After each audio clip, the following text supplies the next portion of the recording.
বর্তমান বাংলাদেশে হাম নামক একটি রোগ শিশুদের উপরে খুব বেশি প্রভাব বিস্তার করেছে এবং এই রোগের কারণে অসংখ্য শিশু মৃত্যুবরণ করছে।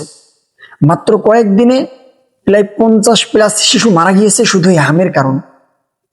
আসলে একটি আমল আমরা শিখি ইনশাআল্লাহুল আজিজ, যদি আমরা এই আমলটি করতে পারি, পবিত্র কোরআনে বর্ণিত এই আমলটি করতে পারি, ইনশাআল্লাহুল আজিজ আল্লাহ তাআলা আমাদের সন্তানদেরকে হাম সহ সকল প্রকার বালা মুসিবত থেকে, সকল প্রকার রোগ থেকে মুক্তি দান করবেন ইনশাআল্লাহুল আজিজ।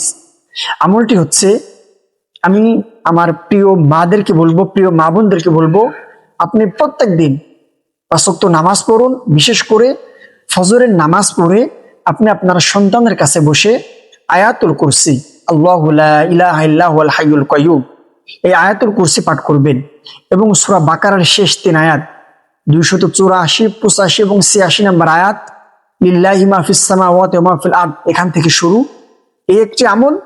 আর সূরা ফালাক এবং নাস, এই 3টি আমল আপনি প্রতিদিন ফজর এবং মাগরিবের নামাজের পরে করতে থাকুন ইনশাআল্লাহুল আজিজ। আল্লাহ তাআলা আপনার সন্তানকে হাম সহ সকল প্রকার রোগ থেকে, সকল প্রকার বালা মুসিবত থেকে হেফাজত করবেন।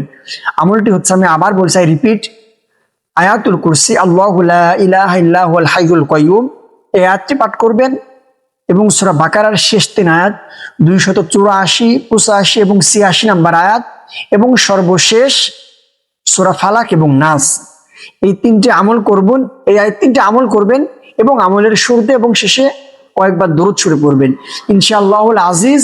আপনি যদি এই আমলটি কন্টিনিউ কয়েকদিন করতে পারেন, আশা করা যায় আল্লাহ তাআলা আপনার সন্তানকে হাম সহ সকল প্রকার রোগ থেকে, সকল প্রকার বালা মুসিবত থেকে হেফাজত করবেন ইনশাআল্লাহুল আজিজ।